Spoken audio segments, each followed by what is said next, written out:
نحمدہ و نصلی و نسلم علی رسولہ الکریم اما بعد۔ بھائی اور دوستو، سود ایک ایسا برا عمل ہے کہ اللہ جل شانہ کی ذات کو اتنا ناپسندیدہ ہے کہ اللہ تعالیٰ فرماتے ہیں کہ جو یہ کام کرنے والا ہے فَأْذَنُوا بِحَرْبٍ مِّنَ اللَّهِ وَرَسُولِهِ،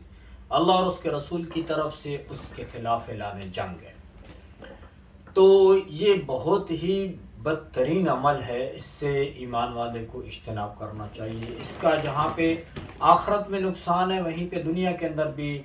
اگرچہ ظاہری طور پر یہ نظر آتا ہے کہ اس کے ذریعے سے مجھے پیسہ ملے گا، میری انکم بڑھ جائے گی اور میں دنیا میں خوشحال ہو جاؤں گا، حالانکہ ایسا نہیں۔ یمحق اللہ الربا ویربی الصدقات،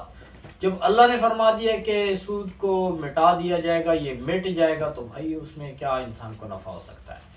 تو بہرحال باقی شیطان کا دھوکہ ہوتا ہے، اس کو ظاہری طور پر نظر آتا ہے پیسہ آتا ہوا تو وہ خوش ہو جاتا ہے۔ تو اس لیے یہ بہت سخت وعید ہے ایمان والے کے لیے کہ اللہ کی ذات کے ساتھ سیدھی ٹکر لینے والی بات ہے، تو اس سے اجتناب کرنا ضروری ہے۔ باقی رہی بات کہ جو سود ہے، اس میں 4 بندے ایسے ہیں کہ یہ کہ نہیں کہ سود دینے والے کے اوپر جو ہے نا وہ اللہ کی ذات کی طرف سے کوئی عذاب آتا ہے اور اللہ کی ناراضگی ہے، بلکہ جو اور لوگ ہیں اس میں 4 لوگ شامل ہیں جن کو اللہ کے نبی صلی اللہ علیہ وسلم نے فرمایا لعن اللہ آکل الربا وموکلہ وکاتبہ وشاہدہ، یہ 4 بندے ہیں کہ ربا یعنی سود کھانے والا، سود کھلانے والا اور اس کو لکھنے والا، ایگریمنٹ کرنے والا اور اس کے بعد اس کے اوپر گواہی دینے والا، یہ 4 بندے ہیں جو اس وعید کی زد میں آتے ہیں۔ تو اس لیے جو بھی سود کی جتنی بھی شکلیں ہیں، جو اس میں کسی طریقے سے بھی اگر کہیں حصہ بنتا ہو تو اس میں حصہ داری سے اجتناب کرنا چاہیے، مسلمان کے لیے بچنا ضروری ہے۔ یہ 4 بندے جو ہیں وہ برابر کے مرتکب ہیں، کیونکہ ایک حدیث کے اندر یوں بھی الفاظ ہے وَقَالَهُمْ سَوَاءٌ، کہ یہ 4 بندے برابر کے مجرم ہیں۔ کوئی سود کھا رہا ہے یا کوئی کھلا رہا ہے یا اس کو کوئی لکھ رہا ہے یا اس کے اوپر کوئی گواہی دے رہا ہے، تو یہ سارے بندے برابر کے گناہ گار ہیں، تو اس لیے بچنا چاہیے۔ اب یہاں پہ آ کے ہم دیکھتے ہیں کریڈٹ کارڈ کے بارے میں۔ عام طور پہ لوگ ایک غلط فہمی کا شکار ہیں، وہ کہتے ہیں کہ جی اگر ہم کریڈٹ کارڈ کو استعمال کرتے ہیں اور پھر انٹرسٹ کے آنے سے پہلے جو ان کا ایک ٹائم انہوں نے 1 مہینہ 1.5 مہینہ جو بھی وہ ٹائم دیتے ہیں، اگر اس ٹائم کے اندر ہم وہ پیمنٹ کر دیتے ہیں اور ایسی صورت میں جو ہے ہم انٹرسٹ جو ہے وہ پے نہیں کرتے، تو پھر تو ہم گناہ گار نہیں ہے، پھر تو اس میں کوئی حرج نہیں ہے، اس کا استعمال جائز ہونا چاہیے۔ لیکن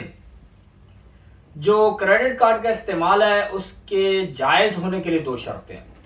اس سے پہلے جائز نہیں۔ پہلے مطلب یہ ہے کہ ایک آدمی جو ہے وہ عام طور پہ اپنے اس کے پاس کیش بھی ہے، پیسہ ہے اور وہ اس کے ذریعے سے خرید و فروخت کر سکتا ہے بغیر کسی مجبوری کے۔ اگر کوئی اس طرح کا کام کرے گا کہ وہ انٹرسٹ نہ دے، اس سے پہلے پے بھی کر دے، پھر بھی اس کے لیے جائز نہیں۔ اس کی وجہ یہ ہے کہ یہ جو ہے پہلا سود کھانے والا، کھلانے والا، اور تیسرے نمبر پہ ہے اس کا ایگریمنٹ کرنے والا، وہ بھی گناہ گار ہے۔ تو یعنی ایگریمنٹ کرنا بھی حرام ہے۔ اور یہ جو کریڈٹ کارڈ بندہ لیتا ہے، جب وہ لے رہا ہے تو بینک والوں کے ساتھ گویا کہ یہ ایگریمنٹ کرتا ہے کہ بھائی یہ جو میں آپ کے کریڈٹ کارڈ کو استعمال کروں گا اور پھر 1 مہینے کی مثلا لمٹ ہے، تو اس سے پہلے اگر میں نے پیسے پے نہ کیے تو میں انٹرسٹ بھی دوں گا، تو گویا کہ اس نے اس کے اندر ایگریمنٹ کر لیے، تو اس کی وجہ سے یہ بھی گناہ گار ہے۔ تو اس لیے بغیر کسی مجبوری کے استعمال کرنا جائز نہیں ہے۔ ہاں البتہ اس میں جو جہاں تک گنجائش نکلتی ہے وہ یہ ہے کہ اگر ایک بندہ کوئی مجبور ہے، مثلا وہ ایک چیز کو پے کرتا ہے، یعنی کوئی چیز خریدنا چاہتا ہے لیکن وہ کیش کے ذریعے سے خرید نہیں سکتا، کسی کمپنی سے کوئی لین دین کرنا چاہتا ہے اور کریڈٹ کارڈ وہاں پہ استعمال کرنا مجبوری ہے، اس کے بغیر ہو نہیں سکتا، تو اس کو وہاں پر کچھ گنجائش نکل سکتی ہے۔ ایسے اگر کوئی بندہ سفر میں ہے اور بیرون ملک کہیں گیا ہوا ہے یا کہیں اپنے ہی ملک میں کہیں دور گھوم پھر رہا ہے اور وہاں پہ اس کے پاس پیسہ نہیں ہے، مجبوری ہے، تو ایسی صورت میں وہ کریڈٹ کارڈ کو استعمال کرے اور پھر انٹرسٹ کے آنے سے پہلے اس کو پے کر دے، تو یہاں تک اس کی گنجائش ہے۔ بغیر عذر کے اس کو کریڈٹ کارڈ کو استعمال کرنا یہ بھی جائز نہیں ہے۔ تو اور اس کی ریزن یہی ہے کہ یہاں پر جو تیسرے نمبر پہ جو اللہ کے نبی صلی اللہ علیہ وسلم نے جس کا ذکر کیا، کاتبہ، ایگریمنٹ کرنے والا، لکھت پڑھت کرنے والا، تو وہ بندہ بھی اس حدیث کے اندر جو وعید بتائی گئی ہے اس کی زد میں آتا ہے. تو بہرحال اللہ تعالیٰ ہمیں اس کی توفیق عطا فرمائے. اور جتنے بھی ہمارے بینکوں کے آج کل سسٹم جو چل رہا ہے، جو کام ہے، وہ سارا اس قسم کا ہے. تو کوشش کرنی چاہیے کہ جو اسلامک بینک ہیں ان کے ساتھ ہم جو ہے وہ رابطہ کیا جائے، اور وہاں سے ہی اپنا ڈیبٹ کارڈ کے ذریعے سے اپنا لین دین کیا جائے، کیش کے ذریعے سے کیا جائے، اور کریڈٹ کارڈ سے جہاں تک ہو سکے ممکن ہے اس سے بچنا چاہیے.